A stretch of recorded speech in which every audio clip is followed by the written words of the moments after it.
Okay, we are rolling. Now make sure you look good. Make sure your beard hairs are straight.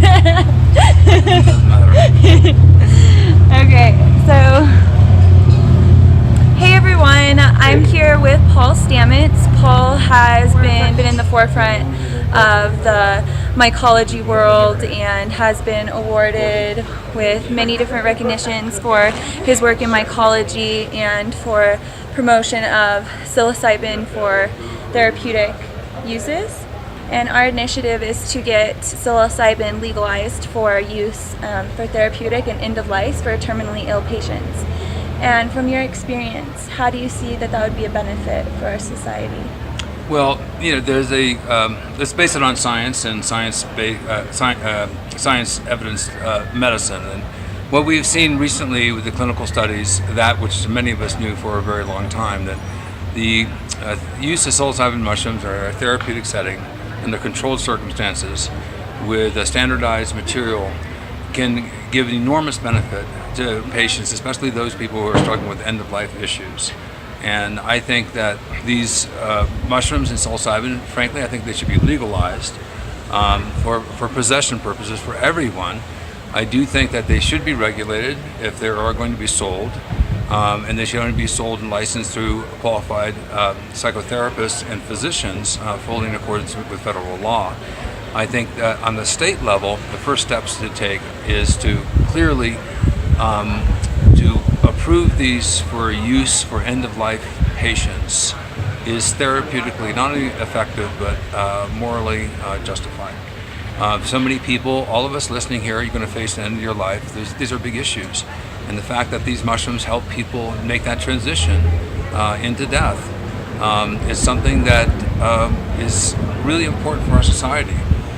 The amount of despair and depression, it emanates out throughout the social circles of any patient who is facing the end of their life. And so this is therapy not only for the patient but for the whole family. And I think that people who've undergone these experiences and reported the results, they are much more at peace at the end of their life than they would be otherwise. And I think that has a collateral benefit for society. The more difficult issues, of course, is the federal law would have to be changed from Schedule 1 to Schedule 2. Schedule 1 means there's no legitimate medicinal use. Schedule 2 means that there is, and then it should be prescribed. But I think the simple possession of psilocybin mushrooms should be legal for everyone. Absolutely. I think the sale of them illegally, sale of them should remain illegal because we don't want to encourage the underground drug trade. And moreover, if they're going to be used therapeutically, they need to be standardized and handled by professionals. So I think there's three elements to that discussion. But the first element that should not be controversial is that these should be approved for end-of-life patients and be used therapeutically under medical supervision. Absolutely. I think we all agree, and we're all really excited to hear about the research and the science behind it.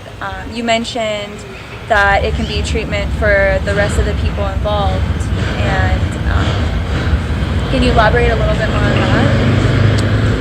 Well, I know from not only personal experiences, but that of close friends and relatives, that when the family is coming around to console the one who is dying, ironically, some of these dying people are in much better psychological condition than the immediate family. That's always interesting when the dying person becomes a leader to mentor and help the family in their transition. But the fact of the matter is, many people do struggle with this, and this is something that if the family and the patient who is dying are content in their passing, and they have been able to communicate and feel at peace with this next stage in the life and death, then I think that obviously is helpful to everybody. People are traumatized if their loved one is traumatized. If you're facing death in fear and anger and despair, I mean, clearly that affects the family. And so I think that if people can make the transition with glory and hope and kindness and empathy, with understanding that we all are going to go through this transition, our ancestors have gone through this transition, our descendants will, there is no rational reason not to provide this. Wow, that's powerful. So what would your advice be? You've been around for a lot of movements. You're around for the civil rights movement. you were around during the protests, and you've been around a lot of really influential people in this movement. From all of the experience that you've gained, what would your advice be for us, the new generation, to where do we start with legalization? What do you think the most effective way is to get these things passed? Well, this movement has already started. In the 60s and 70s, it was extremely difficult. And unfortunately, some of the therapeutic uses of psilocybin and other psychedelics were hijacked because it went out into the public, and there was no set rituals, there was no past history of use, there were no traditions as there were in indigenous cultures. So maximum benefit was not gained.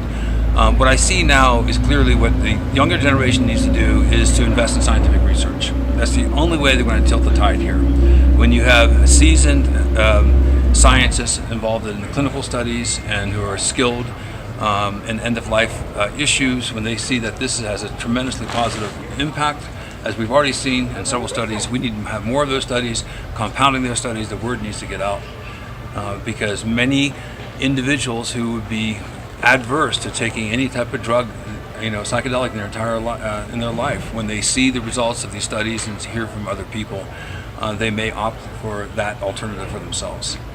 I mean, do you want to die happy, or you want to die terrified?